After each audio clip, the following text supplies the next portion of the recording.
มาอีกแล้วค่ะป่าล้านวิวในตำนานป่าที่วิวสวยมากเพราะว่าอยู่บนยอดเขาสูงเลยค่ะยินดีต้อนรับสู่ช่องมาดามบ้านนาสวีเดนจ้ามาเป็นรอบที่3ของปีแล้วนะคะป่าล้านวิวช่วงนี้ดอกไม้ป่ากำลังบานสวยงามเลยค่ะดอกสีชมพูดอกไม้ในเมืองหนาวนะคะแล้วก็ช่วงนี้ลูกแดงลิงงอนเบอร์รี่กำลังสุกเลยค่ะทุกคนเป้าหมายของเราอยู่ที่เก็บเห็ดนะคะนี่ค่ะลูกลิงงอนผลไม้ลูกสีแดงรสชาติเปรี้ยวนิยมเอาไปทำแยมไว้กินกับสเต็กเนื้อค่ะบนป่าล้านวิวเนี่ยเขาจะดกสวยมากเลยทุกคนเราไม่ได้เอาที่ตักมาอีกแล้วค่ะ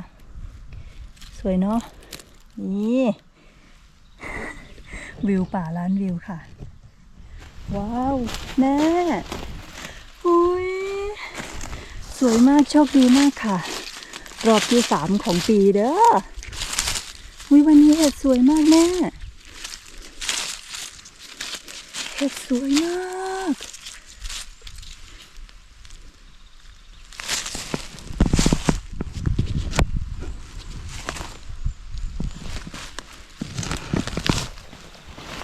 เห็ดมันปูสวีเดนจ้า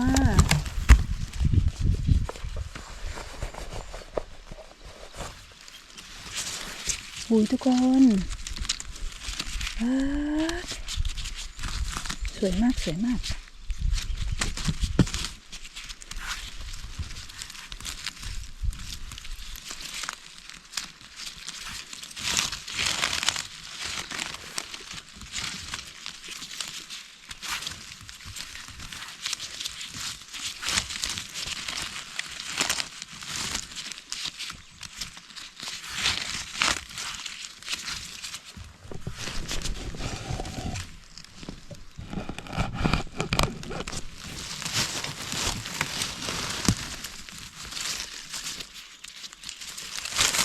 แสดงว่าไซส์กำลังสวยเลยค่ะสวีเดนก็ยังแห้งแล้งอยู่นะคะทุกคนเห็ดบางดอกคือโดนแดดเผาไปเยอะมากเลยค่ะแต่กลุ่มนี้คือแม่สวยมาก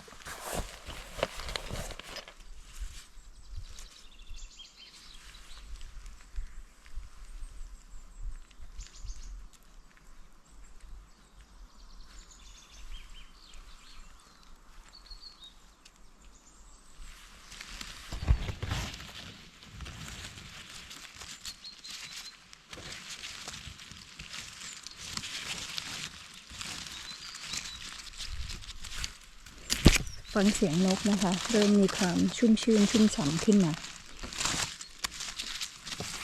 ช่วงนี้เราก็ได้เก็บเห็ดเฉพาะวันหยุดนะคะทุกคน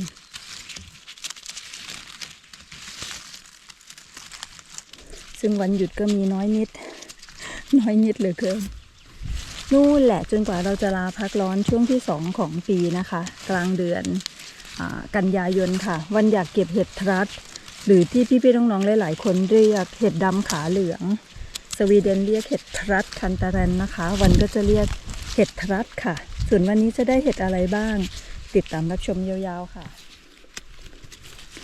จุดที่ยังไม่ขึ้นรอบที่แล้ว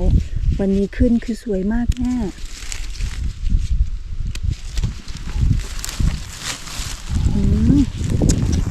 สวยมากค่ะ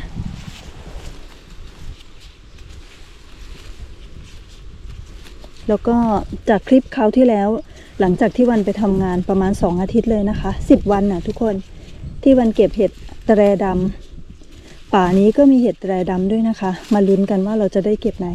รอบนี้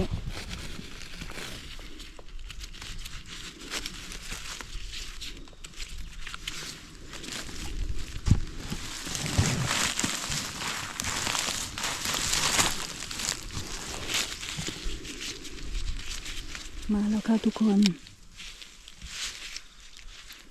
เพิ่งออกจริงๆนะเนี่ย 2-3 ดอกค่ะเห็ดตะแรดำจ้าเริ่มมองเห็นเห็ดมันปูบ้างแล้วค่ะเห็ดรอบ3ของปีนะคะทุกคนจะเป็นเห็ดวินเตอร์คันตะแรนหรือเห็ดมันปูหน้าหนาวค่ะดอกสวยขาสวย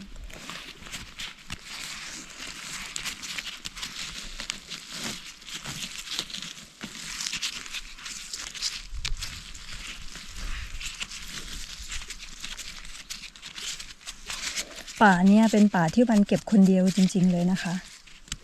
ทุกคนรอชมความได้เก็บทุกปีเพราะว่าไม่รู้สิค่ะวันว่าวันเก็บเห็ดแบบไม่ได้ทำลายให้เชื้อเขาโดนแดดอะค่ะทุกคนมันก็จะได้เก็บทุกปีแบบนี้จริงๆจุดเดิมของเราเลยจนบางคนคอมเมนต์ถามวันว่าทำไมไม่ไปป่าใบไหมบ้างเดินแต่ป่าเก่าๆน่าเบื่อ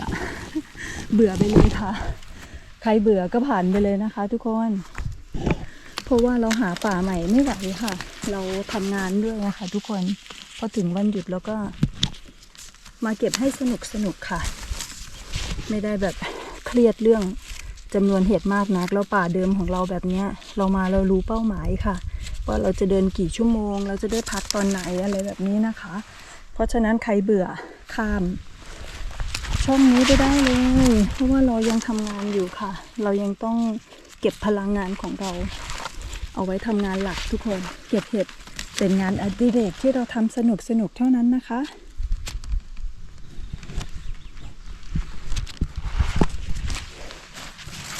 เดี๋ยวได้มาอีกรอบแน่ๆทุกคนดูอันนี้ก็เล็กเกินที่จะเก็บกำลังเหลืองๆเต็มเลยค่ะ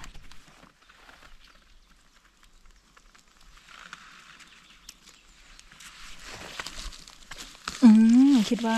ว่ามีน้อยนี่อยู่ใต้มอสแห้งๆสวีเดนยังแล้งอยู่นะคะ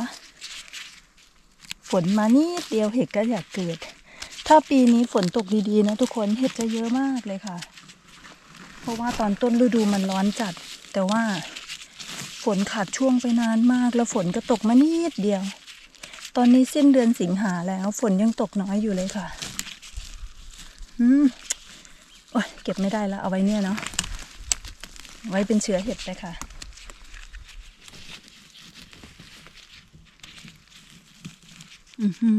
สวยมากเริ่มเจอจุดสวยๆแล้วนะ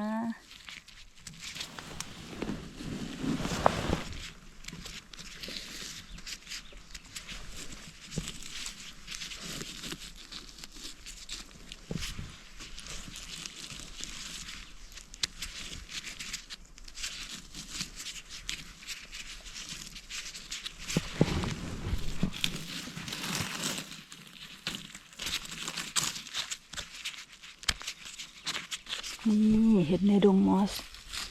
ทีแรกที่เรามา2 รอบแรกที่เรามาน้องยังไม่เกิดรอบนี้ก็เกิดนิดหน่อยนะคะทุกคนแต่ว่าดอกสวยสมบูรณ์มากวิแล้วก็ยังมีดอกเล็กๆอีกเยอะเลยค่ะได้มารอบ4แน่นอนรอเห็ดถัดออกก่อนนะคะว้าวแล้วแบบไซส์เห็ดคือสวยมากแม่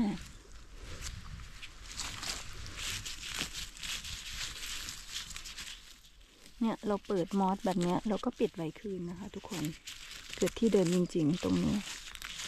เราก็เก็บทุกปีค่ะสีสวยมาก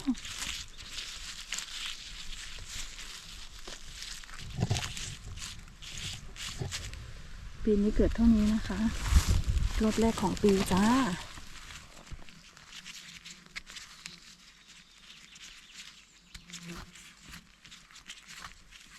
เก็บเร็วดีกว่านะคะเรามีเวลาทำความสะอาดที่บ้านวันนี้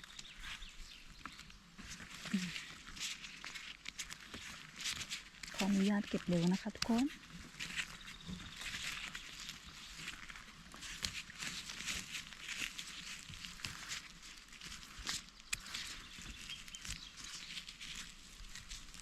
ดอกเล็กๆไว้ก่อนเดี๋ยวมาอีก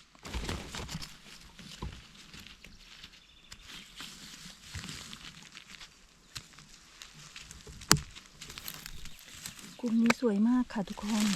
เอา โดนแดดไปนิดหน่อย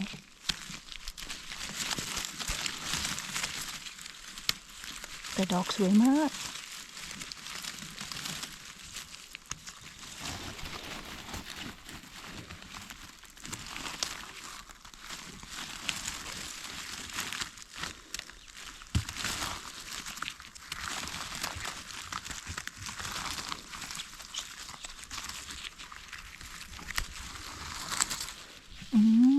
เริ่มออกใหม่ค่ะ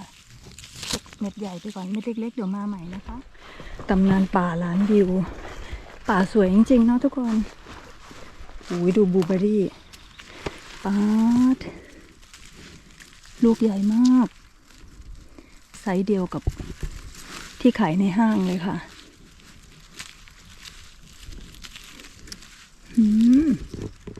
เม็ดใหญ่มากแม่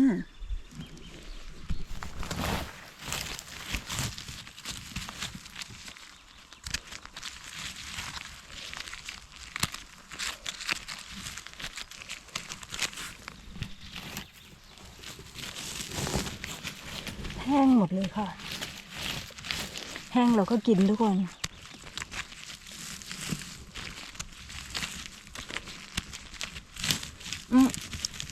แตก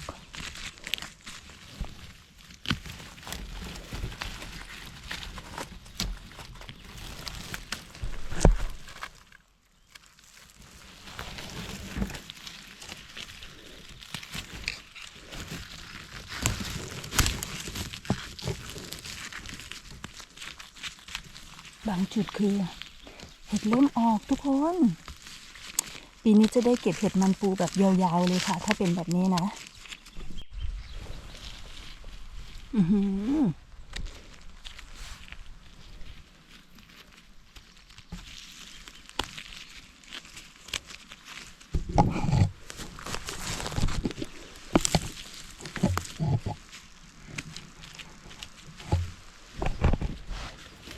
จุดที่รอบที่แล้วเขาไม่เกิดทุกคน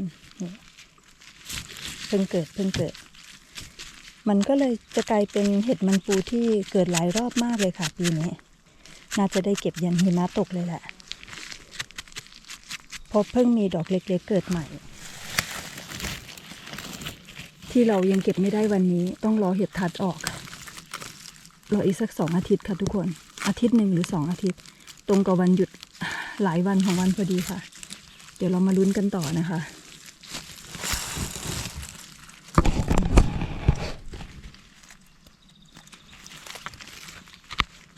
สำหรับดอกเล็กๆที่เพิ่งเป็นจีเห็ดเองค่ะเป็นเชื้อเห็ด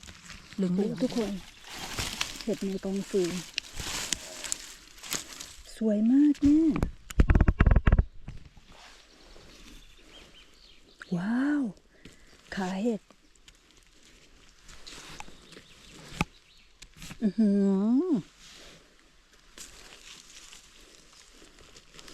ตรงนี้เราก็เก็บไปแล้วรอบหนึ่งอันนี้ออกอีกรอบนะคะเป็นเห็ดดอกใหม่ด้วยทุกคน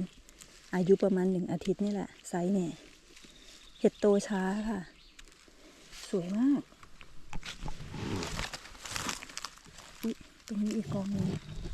เดี๋ยวปิดไว้ก่อนค่ะ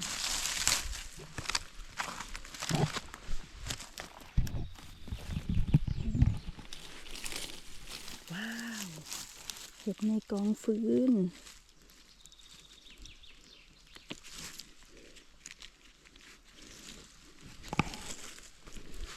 จุดสุดท้ายของป่านี้ก็คือเห็ดใต้ต้นบลูเบอร์รี่นะคะเดี๋ยวเราไปลุ้นกันตอนนี้ได้เกือบเต็มตะกร้าแล้วค่ะ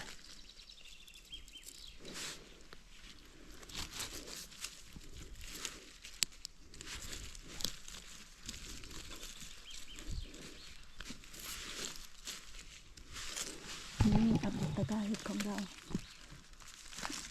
ได้เกือบเต็มจริงๆแล้วค่ะทุกคน2 กิโลละมาเจอเห็ดหลงดอกเดียวสวยมากทุกคนเราเดินมาถึงจุดลานทองคำของเราแล้วที่เห็ดจะขึ้นเป็นลานเลยค่ะทุกคนนี่ดอกเล็กๆเต็มเลยวันเก็บบ้างนิดหน่อยนะคะเอาไว้เก็บพร้อมเห็ดทัดมันจะกลายเป็นลานทองคำอีกไหมปีนี้เพราะว่าเห็ดเพิ่ง เพิ่งเริ่มดอกเล็กๆค่ะนี่นะคะดูสิคะเพิ่งเกิดจริงๆทุกคนว้าวอีก1 เดือนมาลุ้นกันเนี่ยค่ะตัวเล็กๆหัวเหลืองๆเต็มไปหมดเลยพยายามจะไม่ลุยนะคะเดี๋ยวไปเหยียบโดนหัวเล็กๆเขา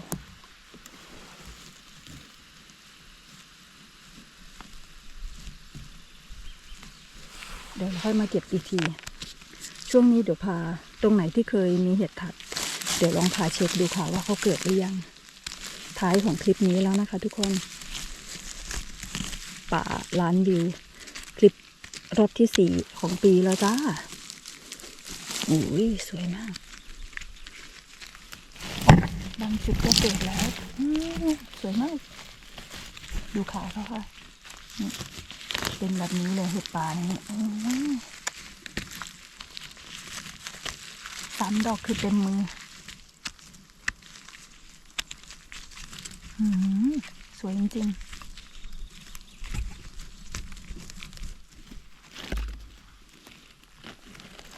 ดอกเดียวสวยอีกแล้ว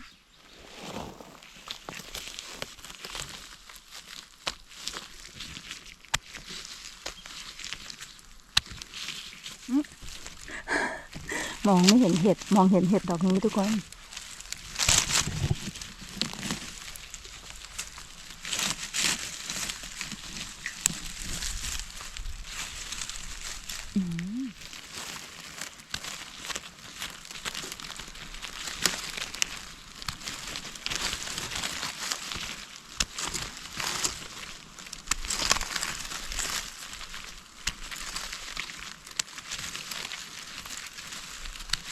ตรงนี้เคยมี